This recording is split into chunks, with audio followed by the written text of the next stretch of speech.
మేము మెల్లారి ఉంటాం, మేము మళ్ళీ ఉంటాం. మేము మమ్మల్ని ఏమనకపోతే మీరు మేము సార్ క్వశ్చన్ ఆన్సర్ అండి. పేరున్నది, ఆమె సిగ్నేటరీ కమలాకర్ గారు. స్పీకర్ సార్, నిన్న గౌరవ మంత్రివర్యులు సీరన్న గారు గొప్ప మాట చెప్పారు అధ్యక్ష. నిజంగా వారు ఒక మాట చెప్పారు, భూమి వారి జీవితం అన్నారు. చాలా సంతోషం సార్.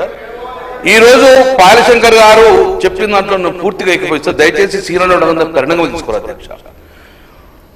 కలెక్టర్ నుంచి సీసీఎల్లకు వచ్చిన ఈ పెండింగ్ లో ఉన్నాయంటే లేవు అని చెప్పారు అధ్యక్ష. లేదు, ఉన్నాయి. ఈ రోజు తప్పుడు సర్వే నెంబర్ వాడాను, లేకుంటే మా భూమి పొరపాటున గవర్నమెంట్ ల్యాండ్ పడ్డదని చెప్పేసి ఆ యొక్క కలెక్టర్ గారికి ఎంఆర్ఓ గారు TM33 మాడ్యూల్లో సబ్మిట్ చేశారు అధ్యక్ష. TM33 మాడ్యూల్లో కలెక్టర్ గారే సాల్వ్ చేయాలి. ఈ భూమి as per the MRO record ప్రకారము ఆ యొక్క వ్యక్తికి చెందిన చెప్తే, కానీ వారు చాలా వందల వేలు కూడా కలెక్టర్ గారు TM33 మాడ్యూల్లో సీసీఎల్కి పంపిన అధ్యక్ష. నేను సీసీఎల్ గారికి మా యొక్క సిరణ గారి ఇమ్మీడియట్ గా ఆ TM33 మాడ్యూల్స్ అనుగుణంగా తొందరగా క్లియర్ చేయండి, లేకపోతే కలెక్టర్ కి అధికారం ఇచ్చి వారికి ఆన్లైన్ లో వచ్చే విధంగా చేయమని చెప్పి నేను రిక్వెస్ట్ చేసిన అధ్యక్ష. నెంబర్ 2 ORCC చెప్పింది అధ్యక్ష, చాలా ఇంపార్టెంట్ సిరణ, మీరు రాసుకోని కూడా మీరు డైరెక్షన్ ఇవ్వాలి. భూమి అనేది వారి జీవితం అన్నప్పుడు 40-50 సంవత్సరాల నుంచి ఆ దున్నుకున్న భూమి నాదో కాదో అని చెప్పి కలెక్టర్ గారికి అప్పీల్ చేసుకుంటే కలెక్టర్ గారు occupancy right certificate ORC certificate ఇస్తే అది పట్ట, దానికి తిరుగు లేదు. అది 20 సంవత్సరాల నుంచి ఆ పట్టా హోల్డర్ ను ఇమ్మీడియట్ గా రాజకీయ కక్షతోటి, వ్యక్తిగత కక్షతోటి, బ్లాక్ మెయిల్ ఉద్దేశంతో దాన్ని ప్రెజర్ చేసి దాన్ని పిఓబిలో పెట్టించారు అధ్యక్ష. అవసరం లేని ఆ పిఓబిలోకి క్లియర్ చేయాలంటే those are having the POB, those are having the ORC, వారికి పిఓబి నుంచి రిలీజ్ చేయమని చెప్పేసి మీరు ప్రతి కలెక్టర్ డైరెక్షన్ ఇవ్వని చెప్పి కోరుతున్నారు. ఎందుకంటే కలెక్టర్ ఆరు కాంగ్రెస్ ప్రభుత్వం ఉన్న కలెక్టర్లే ORC ఇచ్చిండ్రు. ఆ ORCని మళ్ళీ పిఓబికి రిలీజ్ చేయమని చెప్పేసి సీసీఎల్ కమిషన్ ఇక్కున్న కాబట్టి ఇమీడియట్ గా వారు డైరెక్షన్ ఇవ్వాలని చెప్పేసి మీ ద్వారా మంత్రి గారు కోరుతున్నారు అధ్యక్ష. గౌరవ మంత్రి గారు. అధ్యక్ష, మీ ద్వారా గౌరవ సభ్యులు శంకరన్న కొన్ని మళ్ళీ అనుబంధ క్వశ్చన్లు అడిగారు, కొన్ని కనెక్టివిటీ లేని కూడా అడగడం జరిగింది.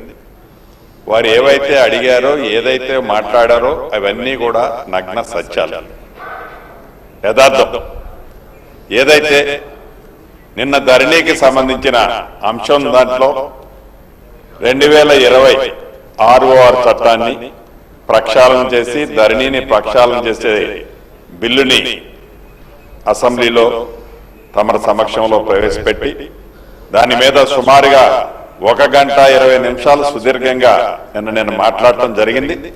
ఈరోజు గౌరవ సభ్యులు శంకరన్న మాట్లాడిన దాంట్లో దానికి సంబంధించిన కొన్ని అంశాలు మాట్లాడారు. తప్పకుండా టైం ఎక్కువ తీసుకోకుండా, ఎందుకంటే ఇది రెండో క్వశ్చనే, ఇంకా చాలా మంది సభ్యులు వెయిట్ చేస్తున్నారు కాబట్టి దీన్ని ప్రొలాంగ్ చేసే ఉద్దేశం లేదు. కాబట్టి శంకరన్న అడిగిన వాటిలో చాలా చాలా రీజనబుల్ గా చేయాల్సినవి ఉన్నది ప్రభుత్వ పక్షాన.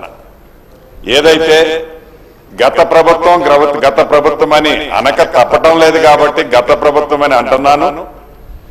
ఈ చట్టము ఏదైతే బిల్లు పెట్టిన తర్వాత ఈ బిల్లు అప్రూవ్ అయిన తర్వాత తప్పకుండా నేను చెప్పేదాంటే చెప్పాను, నేను గాని గౌరవ ముఖ్యమంత్రి గారు గాని నా సహచర మంత్రులు గాని ఈ సభలో ఉండే సభ్యులందరూ ఈ రెవెన్యూ వ్యవస్థ ఏదైతే అస్తవ్యస్తంగా జరిగిందో గతంలో దాన్ని సరిదిద్దే దాంట్లో భాగంగా ఈ సభలో ఉన్న మన అందరి మీద బాధ్యత ఉంది. ఈ బిల్లు చట్టం రూపంలో మారిన తర్వాత మన నియోజకవర్గాల్లో తప్పకుండా మనం ప్రయాణం చేద్దాం, ప్రజలతో మమేకమవుదాం. ప్రభుత్వం దగ్గరికి అంటే హైదరాబాద్కి వాళ్ళు వచ్చే పరిస్థితి రాదు. అదే రకంగా పవర్స్ అన్నిటిని కూడా డీసెంట్రలైజేషన్ చేయటం జరిగింది. ఓఆర్సీకి సంబంధించిన 2 అంశాలు శంకరన్న గాని కమలాకరన్న గాని అడిగారు. దానికి సంబంధించింది కూడా స్పెసిఫిక్ గా ఒకసారి పరిశీలిస్తాను. అయితే కమలాకరన్న అడిగిన దాంట్లో జెన్యూన్ ఉన్న కేసులు కొన్ని ఉన్నమాట వాస్తవం. అదే రకంగా నేను మంత్రి అయిన తర్వాత నా దృష్టికి వచ్చినాయి ఎప్పుడో ఓల్డ్ డేట్తో బోగస్ ఓఆర్సీలతో కొంతమంది కొన్ని ప్రాంతాల్లో నేను ఇప్పుడు అఫీషియల్ గా అనౌన్స్ చేయలేను కానీ సందర్భం వచ్చినప్పుడు తప్పకుండా ఇదే సభలో మీ ముందు పెడతాను. ఆ కారణం చేత కొన్ని ప్రొహిబిటెడ్ లిస్ట్ లో ఉంటే ఉండొచ్చు, స్పెసిఫిక్ కేసు